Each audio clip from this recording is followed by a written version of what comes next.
তিনি সংসদকে আপন করে নিয়েছেন। বিরোধী দল এবং সরকারি দল ঐক্যবদ্ধে জাতীয় সকল সমস্যার সমাধানে কেন্দ্রীভূত হবে যে পার্লামেন্ট, তার শুভ সূচনা হয়েছে আজকের এই বক্তব্য থেকে।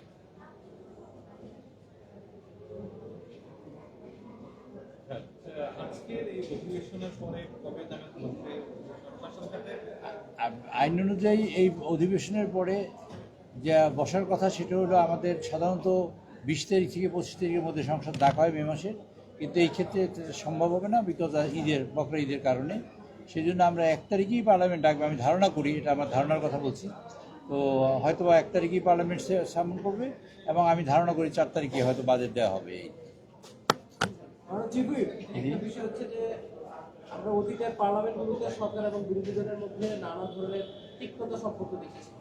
এবার আমরা সেটা ভিন্ন দেখলাম। আরেকটা বিষয়, ইতিহাস চর্চা করতে গিয়ে কিছু আপনি তো বললেন, আপনার কথার শেষ অংশটা ছোট করে বলছেন আপনারা ভিন্ন দেখলেন। ভিন্নতাই আসল, যেটা দেখছেন সেটি আসল। আপনারা তো সব সময় আমি বলি যে আপনারা নেগেটিভ নিউজকে আমরা চর্চা করি সবসময়, এবং এই চর্চাটা করাটাই আমাদের জাতির ক্ষতির অন্যতম বড় কারণ। ধরুন বিএনপি গভর্নমেন্টে থাকলো না, আর জামাতের সাথে গন্ডগোল হলো, বেনিফিট কার হবে? বেনিফিট হবে অন্য মানুষের, ক্ষতি হবে এই দেশে। কাজী এই যে ঐক্যবদ্ধ হয়েছে আজকের সংসদ, সেটি হলো সবচেয়ে বড় নিউজ হবে আজকের জন্য, যে বিরোধী দল সরকার ঐক্যবদ্ধভাবে দেশের সকল সমস্যার সমাধান করতে চায়। এইটাই হলো নিউজ আজকের, আর কোনো নিউজ হতে পারে না। আর কোনো নিউজ যদি করেন বুঝবো যে আপনাদের মধ্যে সেই দৈন্যতা আছে, অথবা আপনারা এই যে দেশটা ভালো হোক তা চাইতে গিয়া আপনাদের মধ্যে একটা কার্পণ্যতা আছে, এটা মনে করুন। প্রধানমন্ত্রী ওভারঅল একটা সম্প্রীতির বার্তা দিয়েছে, কিন্তু আমরা আজকের এই বক্তব্য সূচনাতে আমরা বিরোধী দলকে নানাভাবে আক্রমণ করতে দিচ্ছি, বিরোধী দলও সরকার দলকে নানাভাবে কথার মাধ্যমে আমরা দেখেছি যে কথা বার্জিত, কিন্তু সবশেষ প্রধানমন্ত্রীর কথার মধ্যে একটা সম্প্রীতির বার্তা গেছে। আমরা এরপরের যে অধিবেশনগুলো শুরু হবে সেখানে আসলে এই সম্প্রীতির বার্তা কতটুকু কোনো সময় ভবিষ্যৎ নিয়ে আমি বলতে পারবো না, কেউ বলতে পারবো না, একজন প্রফেসরা। আজকের দিন পর্যন্ত মাননীয় প্রধানমন্ত্রী যে বার্তা দিয়েছেন, সেই বার্তা যদি আমরা সবাই অনুধাবন করি, বিরোধী দলের নেতৃবৃন্দ এবং সংসদ সদস্যবৃন্দ যদি অনুধাবন করেন, তাহলে আমি মনে করি এর থেকে আমরা অনেক দূর পর্যন্ত এগিয়ে যেতে পারবো ইনশাআল্লাহ। এবং এই সংসদের কার্যকাল শেষ করেই তারপর ইনশাআল্লাহ আমরা পরবর্তীতে নির্বাচনে যেতে পারবো। কাজে আগামী ভবিষ্যতের কথা বলা যায় না, তো বাস্তবতা হলো এই মাননীয় প্রধানমন্ত্রীর হৃদয়টাকে আপনারা দেখেছেন আজকে তা দেখেছেন যে তিনি এই দেশের গণমানুষই ওনার কাছে সর্বপ্রথম, সবার আগে মানুষের গণতান্ত্রিক অধিকার, মানুষের অর্থনৈতিক স্বাবলম্বিতা, মানুষের একটা সমৃদ্ধশালী দেশ, একটা মানুষের যে বাক স্বাধীনতা, মৌলিক অধিকার, এগুলো প্রতিষ্ঠা করার জন্য সকলের সাথে সকল ধরনের আলোচনা করতে প্রস্তুত। এবং আজকেও তিনি বলেছেন যে বিরোধী দলের সাথে, আমি তার বাসায় গিয়েছি, নাহিদ সাহেবের বাসায় গেছি, তারপর একটা কথা বলেছেন, খেয়াল করেছি কিনা, তিনি অফার করেছেন যে বিরোধী দল থেকে একটা ডেপুটি স্পিকার যদি হয় তাহলে খুব ভালো হয়, সে কথা তিনি আজকেও বলেছেন। এর থেকে আজকেও ওপেন রেখেছেন। তার থেকে বুঝবেন যে মাননীয় প্রধানমন্ত্রী এবং সরকারি দলের লোকদের বিগত দিনে যা দেখেন নাই তাই দেখবেন, এবং সবটাই নতুন দেখবেন, যেটা বাংলাদেশ ইতিহাসে কখনো ঘটনায়।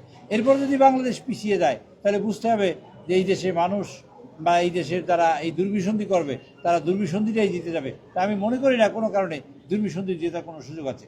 বাংলাদেশে জিতবে আজকে যে মানসিকতা, গণমানুষের মানে উন্নয়নের যে মানসিকতা তৈরি হয়েছে আজকে সংসদের মধ্যে, যে আবহাওয়া তৈরি হয়েছে, সে আবহাওয়া ছড়িয়ে পড়বে সমগ্র দেশে এবং সমগ্র মানুষই ঐক্যবদ্ধ হবে, সেই প্রত্যাশা আমরা করি আছি।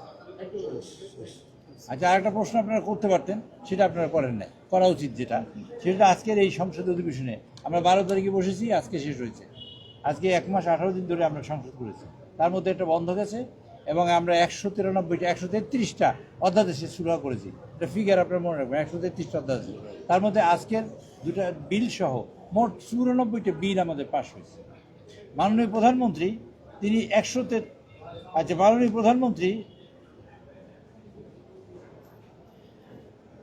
মাননীয় প্রধানমন্ত্রী এখানে লেখা নাই, মাননীয় প্রধানমন্ত্রী প্রায় 317টা প্রশ্নের জবাব দিয়েছে, এবং অ্যাপ্রক্সিমেটলি, নট একদম 100% কারেক্ট বলছি, এবং মাননীয় সকল মন্ত্রীবৃন্দ 1770টা প্রশ্নের জবাব দিয়েছে।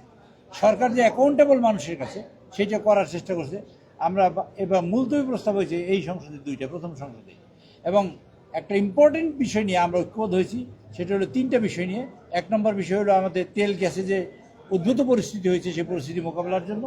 দ্বিতীয়ত হলো যে আমরা সরকার এবং বিরোধী দল মিলে কেউই প্লট নেব না, সেটা সরকারি প্লট, সেটা সিদ্ধান্ত হচ্ছে ঐক্যবদ্ধভাবে। আরেকটা সিদ্ধান্ত হচ্ছে ঐক্যবদ্ধভাবে যে আমরা কেউই, সরকারি দল এবং বিরোধী দল কেউই আমরা সরকারি গাড়ি